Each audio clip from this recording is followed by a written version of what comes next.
what's the update on remote work? So basically, like you said, companies are forcing people back to the office, right? Like Amazon, they're forcing people back to the office 5 days a week in 2025. The problem is, once a big company like Amazon does it, especially in tech, it's like everybody follows along and does the same thing. Thoughts on multiple interview rounds, just went through 6 rounds and didn't get the job. Yeah, look, again, we're in an employer market. So in an employer market, we're going to see companies putting people through longer and longer rounds of interviews. I just spoke to someone who interviewed at Amazon, and they literally went through 12 rounds of interviews.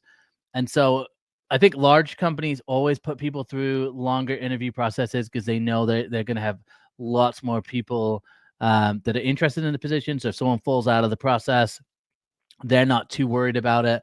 But on the whole, right now, because it's an employer market, even smaller companies are going to make you do, they're going to make you jump through more hoops, right?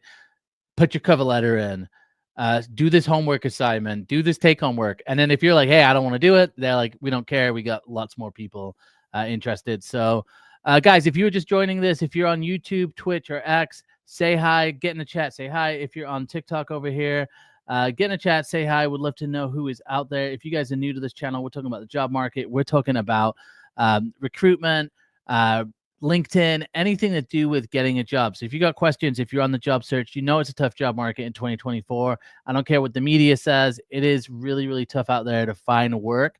And so this hour is just to give back to the job seeker community. So if you're new to this channel, I've been in recruitment for coming up to a decade. I've worked with literally hundreds of companies, helped them fill positions. I worked with a lot of different hiring managers, and it's been across sectors. Like I haven't just focused on tech or construction or healthcare. It's really been across sectors, and I've worked on everything from like hourly labor positions. Like I actually worked on garbage disposal drivers at one point, all the way up to the C-suite. So I've got a vast amount of experience. Worked with enough companies to know what's going on. Also, run a podcast. If you guys haven't checked out the podcast, you can go to www.therealestrecruiter.com. Check out the podcast as well. Someone just said, was just ghosted by a C-level interviewer. Look, the ghosting right now, it's happening more and more. Again, it all comes back down to the employer market, which is what we're in. Okay, so 2021, when you think about the Great Resignation, the reason that companies moved so quick was because they knew if they didn't, someone else would move. And that was that in 2021, that was the fastest I've ever seen companies move. Now we go back to the employer market, where companies post a job and they get thousands of applicants, right? We all know this. Now, are all those applicants qualified? No, but they are seeing a higher percentage of employees that are, or candidates that are qualified. So then you run into the employer market where they want to force people back to the office. They want to get people more localized. And that's because they have so many applicants, they can do that. And then that's when we start seeing things like ghosted as well. I mean, we see a lot more ghosting happening because the processes aren't set in place. Mamba said, don't charge people for service and prey on unemployed folks. I mean, the only thing I really charge, well, 2 things I charge for. I got a resume guide that's $30, right? Helps people with resumes. And then I do also meet with people for $300 for 1 hour. They book in free, they book in on their free will. I probably do, I don't know, 2 of those meetings a week at most. So most of my money, Mamba, actually comes from companies. So these are companies that want to hire people. That's who I charge. So, if you see value in meeting with me, most people I've met with, they either have just been looking for help with resume or job search strategy, and they value the time. Yeah, that's what it comes down to. Like, I'm not making millions of job seekers. But I hear you there. I'm actually not a big fan of people who are preying on unemployed people. And there are a lot of people like that. Like, there are literally people who have the open to work notification set on their like Sales Navigator or LinkedIn Recruiter. And then they reach out to people and try and sell them stuff. I don't do any of that. But if someone appreciates my content, they want to meet with me, they have the option to do that. Obviously, I don't really make that many videos about that. It's just something that's on my link tree. So tips on how to stand out amongst other applicants. Caroline, that's a great question. I think the biggest thing that I see with resumes that stand out and resumes that don't is that resumes that stand out are really clear on not only the work that they did, but what the implication or what the what their accomplishments are. What was the impact in the business? So The resumes that don't stand out will just list like the tasks of whatever the job is. So let's use recruiting for an example. In recruiting, you source candidates, you interview candidates, you create job postings, and then you work with hiring managers to fill positions, right? I just described your recruiter job. Some people would just have that on their resume. Instead, what would be a lot more informative would be how many positions I worked on, how many position I filled, what types of positions were they, and what my goals were and how did I reach those goals.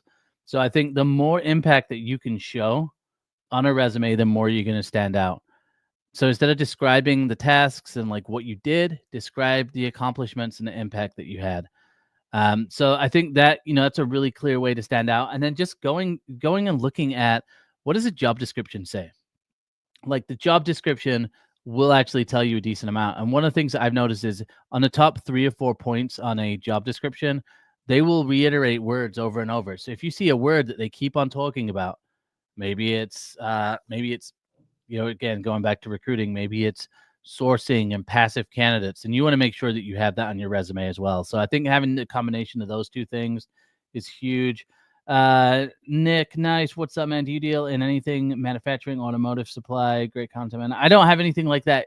I'm actually working more with construction companies right now. So if you're in construction and you're a project manager, you're a superintendent, I actually don't know why you wouldn't be at work right now, but let's say you're looking for a job in that field.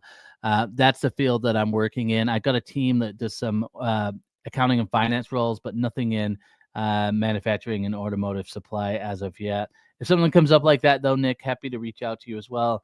I appreciate the kind words. So, guys, if you're just joining, I do the show live. I just go live and just really want to give job search tips, answer questions on the job market.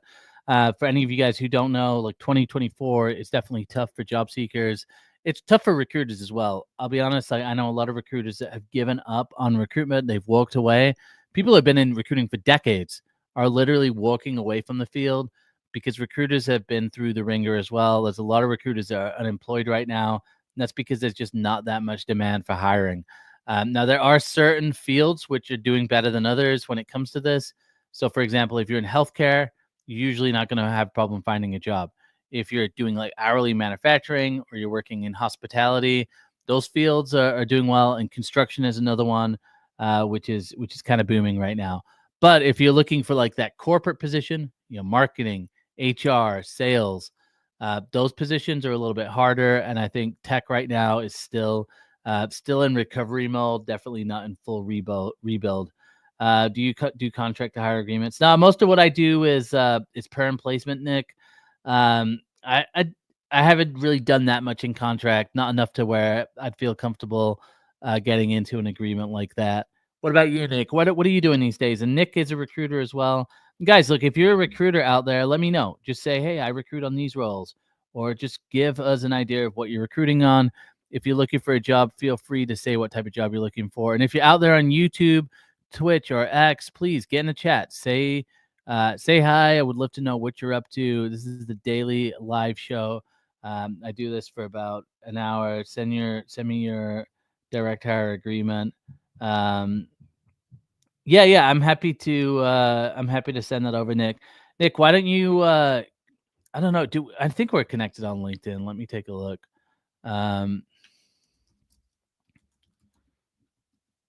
I thought we were connected on LinkedIn.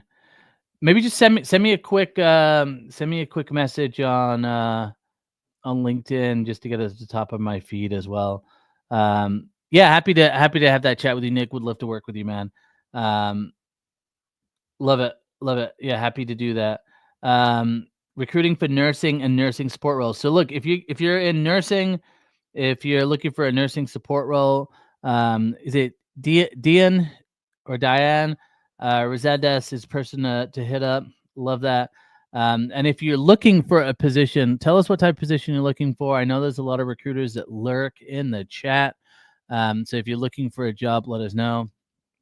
Did you guys see?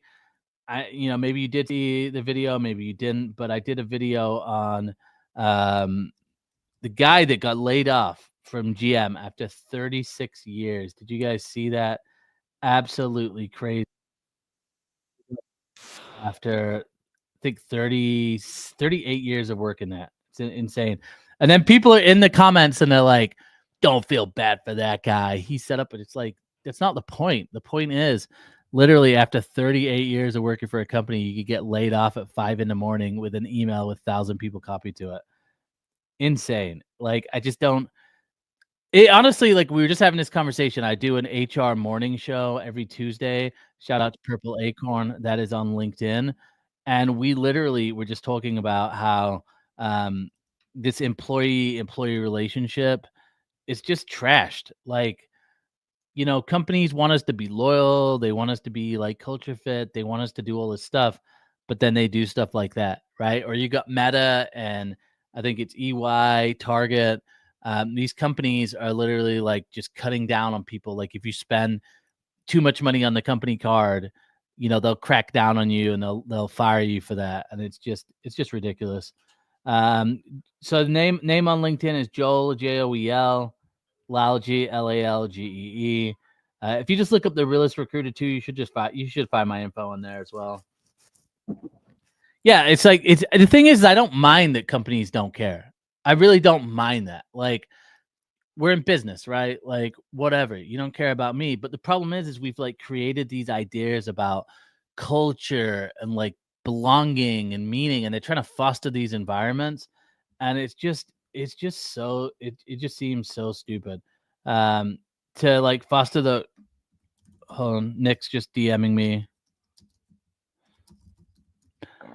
So it's like I don't mind if you don't care about people, whatever. That's all good, but don't have it on your website that like you're like this place that people can call home.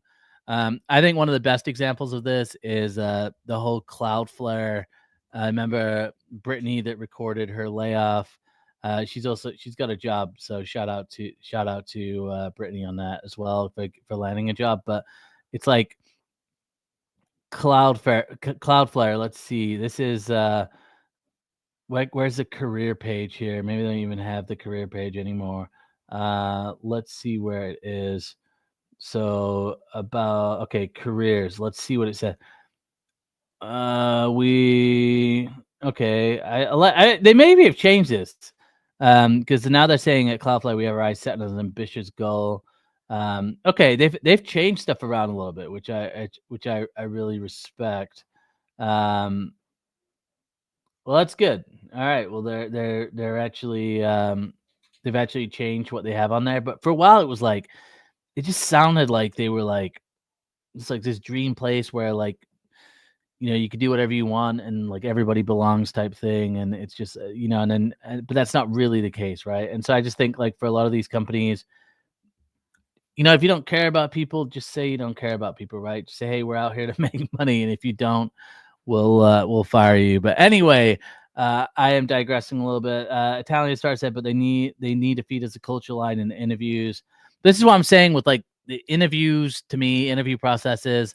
Like I did that video on like the 5 lies, the 5 lies that you can tell in an interview, and they're not even lies. They're just answers that you give in an interview. Like when they say, where do you see yourself in 5 years? You don't say going back to school and starting a family or starting my own business. You just say, yeah, I see myself at your company being successful and growing with the company. Right. And if they ask you like what your salary is, you don't give them your current salary. You give them what you're targeting. It's not really like lying. It's just, you got to say the right things in an interview. But it's just crazy because it's like, if you were to tell the truth in interviews, like, why are you leaving your current job? Well, my boss is like really micromanaging and, I've had some negative experience. It's like, if you say stuff like that, then you look bad. But yet when you think about like, even being in recruitment, the amount of people who leave jobs after 6 months blows my mind. It's because the interview process is just people looking for the right answers and not looking for like actual truth. What did the layoff video consist of? Basically, it basically just a really kind of cold-hearted layoff. I guess it's better than getting just an email. But it's like, remember a couple of years ago with, was it better.com, where the CEO just laid off like 2,000 people on like a Zoom call. And it was just like right before the holidays. And again, like, it's fine to do that, like, as a business, like, we get it. You gotta earn money and, in business, stuff goes wrong. But it's like, it's these the rosy kind of picture they paint. I think that's the problem. They sell you a culture that doesn't exist exactly. What if they asked for a reference from your last job, but the manager was toxic? Look, I would if you get an ask for a reference from your last job, I would maybe pick someone that from the company that didn't directly manage you. Um, I think though, like a lot of times they're just asking like, would they hire you again? Um, but I don't know. That's a good one. I would maybe try and send them someone from like your previous company that maybe you have a good relationship with. Uh, that's probably what I would do in that situation. Um, that's a tough one though, Pete. It really is. Anyone have any other thoughts on that? Recruiters out there, and if you guys are just joining the live show, I go live every single day. Really, just a way to be able to give back to people who are on the job search. I know I get a lot of DMs through TikTok. I get a lot of DMs through, really all the social media platforms. It's just a way to be able to get back, answer any questions people have, and let me know out there if you're on YouTube, Twitch, or X. Are you looking for a job? Are you currently employed?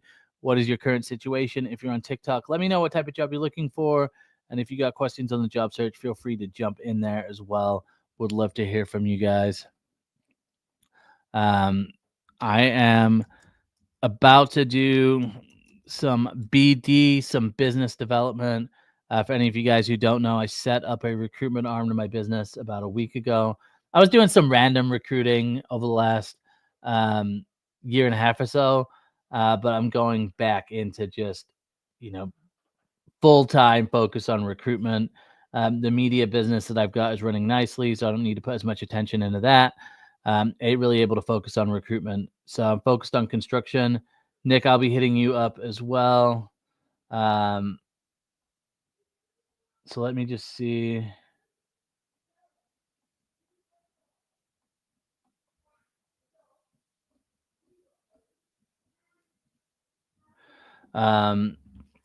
But yeah, guys, if you're looking for a job, feel free to say what type of job you're looking for. If you got questions, feel free to get in the chat and ask any of those questions. And if we don't have any questions too, I may just jump off here in a moment. But if you guys haven't checked out my resources, go to the Realist Recruiter page. There's a link tree on there, a bunch of resources, including a one-on-one meeting with me as well. And then if you want to connect with me on LinkedIn, you can go find me at Joel Lalji, or if you just put the Realist Recruiter, you'll see me on there as well. But appreciate all of you guys. Love the banter, love the chat as well. Let's see, and it looks like Boeing is cutting more than 2,500 jobs as well. So you got Boeing cutting 2,500 jobs yesterday. Yesterday it looked like was it GE cut 1,000 jobs, man? So there's just still layoffs going around.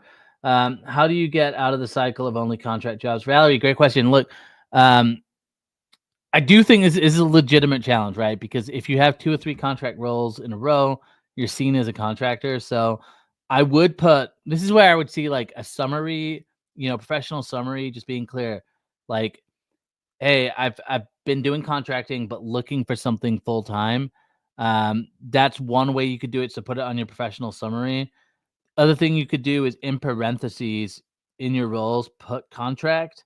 So people know you're a contractor and they don't think you're just job hopping. But I think you're gonna have to apply to a lot more jobs and just make it really clear with the recruiter right at the get-go, like, hey, I'm looking for something full-time. You can maybe try and find like a contract to hire position. So you start off as a contractor and then get hired. That would be the other way. But I used to see this a lot in recruitment when I was recruiting recruiters. A lot of recruiters, if they had like 3 or 4 stints as a contractor, the clients would see them as a contract worker. So I would always just say, like, try and find those contract to hire roles and, really make it clear early on or on your resume, even under the professional summary, like, hey, I'm looking for something that's, permanent, not contract. CSM AM laid off, 2023 unemployed, went back to school. How do you suggest entering the job market again? I don't know if that's really a different strategy from being unemployed and like going back to school from like any other situation. And right now, you got to find the jobs that you're fit for, you're interested in, and you got to apply to a lot of them. You're basically, if you've been laid off and you went back to school, if you're going for something different than you were working in, it's basically like your entry level. So it's like you just really have to apply to more jobs than you think. And I would be aiming for like 25 to 50 jobs a week in that position, and then really try and tap into people like people maybe going into some like networking groups online, some Discord, some Slack channels within your field. Um, and you just gonna have to work hard because you've been laid off, since 2023, so that's over a year. The going back to school can help, but the truth is in this market, companies are really gonna put experience over school as well. So, but don't be afraid to tap into your current market, like people that friends, family, those people are great people to reach out to as well. I work as a contractor for a company I like. I don't know how to ask a recruiter about permanent work. Um, I don't know whether you talk to the recruiter about that. I would talk to your manager who you're working with on the team and just say, "Hey, are there opportunities to become permanent?" And then even if you're working as a contractor, you might be able to still get access to like an internal job board as well. So, I would maybe even apply to jobs within that company, or reach out to that recruiter who works there. So maybe have to chat, with your manager about that. No, went to post grad in my business admin degree. Got it, got it. Okay, well, look, I still think in this market, you just got to apply to more jobs than you think. Unfortunately, if you can get referrals into organizations that can help get interviews, but when you get into the interview, you got to be prepared. Like I still seeing people not prepared in interviews. You got to be really prepared. You got to know about the company, know about the market they're in, know about the position. You've got to be able to speak intelligently about why you'd be the best fit because other people are going in prepared right now for interviews. It's really competitive. And there's a lot of AI tools out there right now that I've seen that do um, like interview prep. So I don't know if you guys have seen this. There's obviously the AI out there that can help you cheat on interviews as well. Like Final Round AI is one of those tools, but they also do like interview prep and mock interviews. Might be worth practicing some of that as well. Yeah, asking the recruiters to prep you is key. If they don't want to give you that prep, um, I've judged like how much they really care about that job. Like, and what you're looking for is not like necessarily the questions you're going to get asked, but like, what's the personality of the manager? What's their background? Like, what are some areas that people have failed in the past with interviews? But I think like having those AI tools are nice because you can like record how you answer questions. Sometimes it will give you tips on how to answer those questions better. And I think there's been some good advances in that. So it's almost like a mock interview with AI essentially. Um, but hiring transformed. Good to see you, Naweed. Good to see you as well. I'm a recruiter with a small firm focused on manufacturing. I'm a bit concerned about this tariffs. Um, really, what's the major concern with that? And yeah, I'd love to get your insight on that. What are you seeing within the manufacturing, and then what type of roles are you doing within that space as well, so people could reach out to you? My first time on your page. Who are you and what do you do? Name's Joel Lodge. You've been in recruitment for coming up to a decade. I run my own recruitment firm focused on construction. I've been creating content for about 5 years. Primarily on LinkedIn is where I started. I got about 250,000 followers on LinkedIn. Just putting out job search tips, recruiting tips, and then also expanded to Instagram, TikTok. Got a YouTube pretty much everywhere on social. So on this page, I talk about corporate culture, talk about things that I wish I had learned earlier on in my career. Also talk about the job market and news as well. There's always a ton of news going on. For example, right now, it looks like uh, Boeing just cut 2,500 people. GE just cut 1,000 people. They're also saying that the white collar recession hits tech. It's like how old is LinkedIn when it comes to this news? White collar recession hits tech. Yeah, that's been happening for like a year and a half. But look, this is true, right? Like tech might not be the best the best time to go in. Great. Yeah, no, I give a lot of job advice. Like I said, I'm primarily recruiting in construction. So if you're a construction project manager, superintendent, estimator, anyone within the construction field, I might have opportunities for you. Outside of that, I don't have a ton of opportunities, but if you're looking for like interview advice, if you got questions about the process, always happy to help out as well. Um, so feel free to get in the chat, and I'd go live every single day as well. So appreciate all of you guys. I'm going to be heading out. Thanks, Hiring Transform. That means a lot. I'm going to be heading out for the day, but I will be live back again tomorrow. Remember, if you guys are out there on YouTube, Twitch, and X, hit follow. If you've got questions on the job search that come up, feel free to join this live every single day. Around 9 a.m. Central is a little bit later today because I had another live show that I run on LinkedIn. But if you're out there on TikTok and you got questions for me, feel free to book some time with me, see some of the free resources I have as well. And I appreciate all of you guys. Have a good one. We will talk soon. See you guys.